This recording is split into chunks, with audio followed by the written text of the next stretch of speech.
Welcome one and all to episode 2 of the DTR track guide and setup series. And for episode 2, we're looking at the F2 cars, and we're better place to start than Le Castellet, of course, the French Grand Prix this weekend. And I will be taking you through the F2 track guides and setups through the F1 2022 game. Of course, we're here for the 5.842 kilometre circuit, 15 corners, 2 DRS zones, and somewhere where F2 and F3 will be this weekend. And, well, what a better place to start. Of course, I've got a bit of experience with the F2 cars, having done a lot of setups on my sort of personal channel myself, so hopefully I'll be able to give a bit more insight, maybe than most. So hopefully you're looking forward to and ready to enjoy setup. But my lap itself, P3 in the ART car, of course, the French team out the French circuit. But the setup itself, 14-12 in the air, a little bit higher on the front, just help get the front in, but relatively low for this circuit. It seems to be a good trend on this game. 80% on, 20% off for the ramp differential. Pretty common on that one. Suspension geometry. Full right front camber, full left for rear camber, front toe and rear toe. And the suspension, relatively high. Rear, a little bit higher than the front. Just helps sort of, it steps the rear up a little bit. Helps sort of sharpen the rear up as well. I think it's really important in these high-speed circuits. Brake bias 50%. Ride height as well was 2.3. It just helps put the car on the front a little bit more. I mean, just drop the front tyre pressures a little bit from max as well. Just to help with the slow-speed corners as well. But this is a little bit, just before I did my fastest lap, massive moment, big save, and I wanted to shut off in all honesty. Make sure you get a good exit out of the final corner, really open up the exit if you're starting a quali lap, for example, just helps get a little bit more speed on the approach towards turn number 1. The line is so late in the lap, the exit out of that corner is so important, and we'll talk about that a little bit later on. Hitting the brakes around 100 metre board, getting the car running in the third gear, avoiding the two yellow marker boards there, and trying not to get too far to the inside on turn 2, because that raise in the sort of off-camber section can really unsettle the car. Into turn number 3 and 4, using a lot of curve on the inside from both corners. Get the car as far to the left as you can, then swing into the right, drop it in second gear, just avoiding most of the curve on the inside and on the outside. And now on the exit of turn number 6, you want to use all the track available to us to really get the power down nicely, and of course, flat through turn 7 now, opening your DRS zone and thinking about that 8-9 chicane halfway down the Mistral straight. About a tenth of a second up at the moment, so looking good as things stand. Approaching over 300 kilometres an hour, and I was just slamming the brakes just after the 100 metre board. Into third gear for the first part, drop it in a second, get on the curve a little bit as well. Helps hook the car around, and now just full throttle. You can really be aggressive and put the power down here if you want to straight line the exit, going over that curve. Turn 10 now, we're going to take it flat, of course we are. Throw the car in, keep it nice and smooth, just avoiding the curve on the inside and on the outside. You don't want to unsettle the car too much. Into the massive turn 11. And re-attack the entry.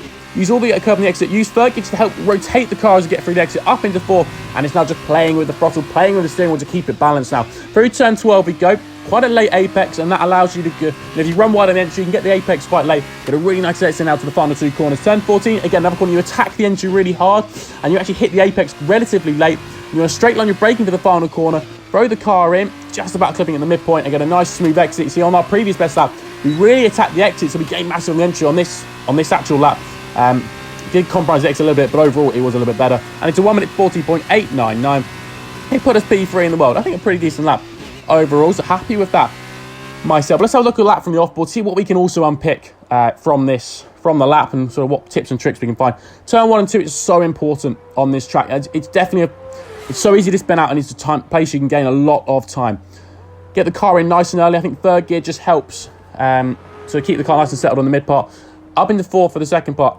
And again, I said it earlier, if you get too tight on that inside, just the way the sort of elevation changes on that small section of the track, it can really upset the car.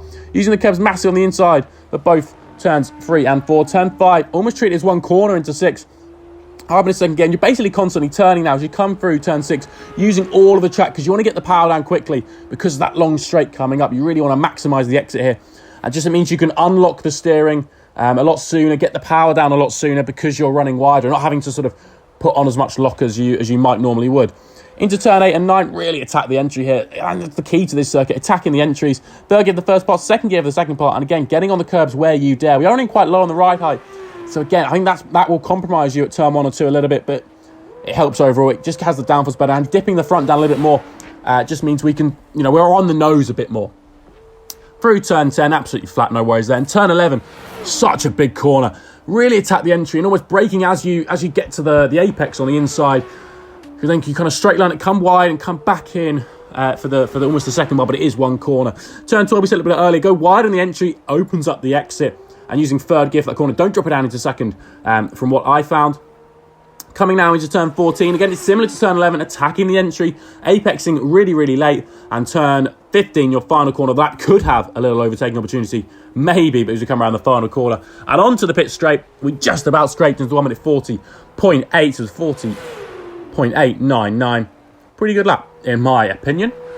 I was quite happy with it, in all honesty. But Le Castellet, Paul Ricard, it's a good circuit for racing. So, look at this little video here. 3 wide into turn 1 from the AI. It's just a nice bit of background footage. But what a little duel they were having a little bit earlier on.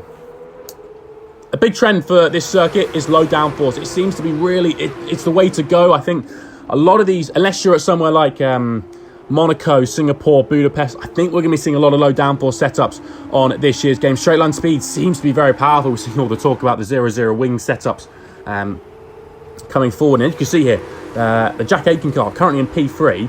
Keep an eye on him as we keep talking about this circuit. But again, the suspension's quite stiff. It's really just, again, we said it earlier, getting the nose in is really important. Having that quick change of direction on the front and also having the stiffer suspension just means that we're a bit more stable in the high speed. You know, aero stability will be much better. And that's kind of what we're aiming for with this setup, to really be aggressive where we can, maximise sort of the points we can gain time. Jack Aitken went lovely move around the outside on Tixham and Piastri there, it must be said. But yeah, maximising your turn-ins is really important here. And I think just, again, we drop the front pressure a little bit, and that's just going to help with the slow speeds, because I think that's where you may be a little bit more compromised than other places. But again, we stepped up the rear. That's going to help with your rotation as well. So overall, I think it's quite a nice balanced setup, a little bit away from the kind of standard default ones that we tend to see. So that's kind of what I quite like. But nevertheless, hope you've enjoyed the first F2 setup on the DTR channel. Hopefully we'll see you back soon for a lot more F1 and F2 setups on the F1 2022 game.